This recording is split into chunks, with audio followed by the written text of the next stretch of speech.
Christopher Simons, who's an expert on the situation in Japan, an associate professor at the International Christian University in Tokyo. Mr. Simons, thank you very much again for your time. So there's been a fourth explosion at the Fukushima nuclear plant, as you know. What's the threat of radioactive contamination now, with reports of radiation of 400 times the annual legal limit at the plant? Yes, good morning. Yes, there is a serious risk of contamination at this point, but the contamination is probably limited to the Fukushima area. In the event of an event such as this, the amount of radiation released into the atmosphere from a steam explosion will be quite large, but it will be relatively contained to a geographical area around the plant. As we saw yesterday, the exclusion zone has been increased from 10 kilometers to 20 kilometers, and people inside that zone will certainly face an increased risk of radiation. The people who will have the most danger will be the people who are working to stop this disaster at the moment, that is the emergency workers and military personnel around the plant. Now, they will be likely receiving quite high doses of radiation, and the rest of the country and perhaps the world should certainly feel quite grateful to the work that they are doing to stop this meltdown. And also there are 6 reactors at Fukushima, and there have been explosions so far at 4. Is the situation out of control? Could blasts happen at the other 2? And what kind of radiation threat could we be facing if so? Yes, as of this morning, the most serious threat is at Fukushima Daiichi reactor number 2. And we heard quite worryingly last night that at some point yesterday, and perhaps for some amount of time, the reactor rods, that is, the rods containing the nuclear fuel material, the uranium, and in the case of reactor number 3, MOX, which also contains plutonium, that these rods were exposed to the air for some time. The reactor number 2 situation is now the most serious of the 4 reactors that have had problems so far. The other 2 reactors, the 2 that haven't had problems so far, I can't speculate on whether there will be explosion at those reactors. As I understood it, reactor number 4, where a small fire occurred yesterday, was already shut down. This indicates a number of possibilities. The possibility that seems most likely is that the authorities are having to focus on the reactors whose temperatures are the highest, and that may require the divertment of coolant and cooling materials, such as generator power and pumping power, away from the other reactors. So, yes, the situation does seem to be getting worse. The situation at reactor number 2 in particular is very bad. If those reactor rods were exposed to the air, that is, if the level of coolant in the reactor, which is now seawater as I understand it, they're using seawater to cool this reaction. If the level of coolant in the reactor pressure vessel, the RPV, falls below a certain level, the tops of those rods will be exposed to the air. When those rods are exposed to the air, there is a superheating of the air and any water vapor around them. That causes oxidization, essentially very rapid rusting, which produces hydrogen. And that hydrogen is what, as we have seen, has caused the explosions in reactors 1 and 3, and now most recently reactor 2. So the potential of a more serious meltdown event at the moment is centered around reactor number 2. This is a significant problem, and we have to keep watching the situation quite closely. Yet, and what can be done? What are the authorities doing about this situation? Well, from 200 kilometers to the south in Tokyo, which is where I am, at the moment, I can say the authorities are doing everything they can, or seem to be doing everything they can, and taking all the right steps to contain this disaster.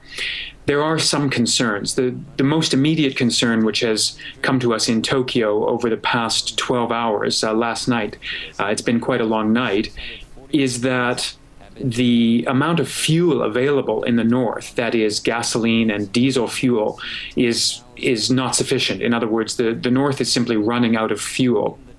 And diesel fuel is one of the keys to resolving this situation. There are, at the moment, I believe, a number of fire trucks, fire emergency vehicles, pumping water into these exposed or damaged reactor buildings. These pumping trucks have to continue working. There are also diesel generators which are pumping a mixture of seawater and boron, that is boric acid. The boron in the boric acid is a very good neutron absorber, so it's good at slowing the reaction down. This seawater and boric acid is being pumped into these reactors, and those pumps must continue working. It's very difficult for normal people to imagine the amount of pressure, water pressure, that's required in this situation. We think of high pressure water as coming out of a garden hose or a police water cannon. Well, the amount of water pressure required in this situation is extremely high because those reactor cores are so hot. As the water hits them, it turns very rapidly into steam, and that steam has to be moved away from the reactor rods and more water put into its place. So a constant stream of water has to be maintained. So the two things you need to keep the situation under control are a good supply of seawater, in this case, since that's what's being used, and a good supply of fuel, that is diesel fuel and other oil-based fuels.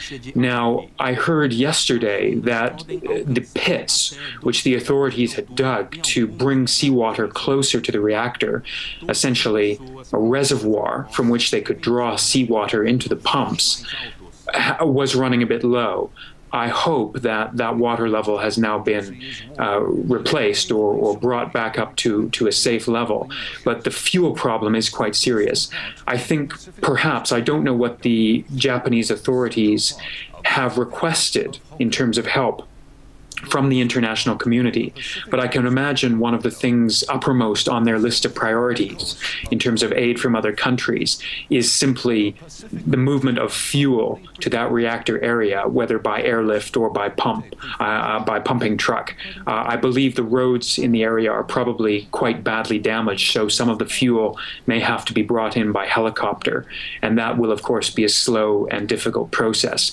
As long as the emergency pumps and fire vessels in the area can keep working, the reactors can continue to be cooled. Of course, another problem is a number of the fire trucks brought to the area were knocked out by one of the blasts yesterday. I believe one or two of the trucks were disabled, so that's another problem. And earlier you also mentioned Japan's Prime Minister, who has addressed the nation about a possible nuclear meltdown at the power plant. What do you think the impact of his words are? Could this raise panic, or do some people doubt that the Japanese government is giving the whole story? Yes, this is a question.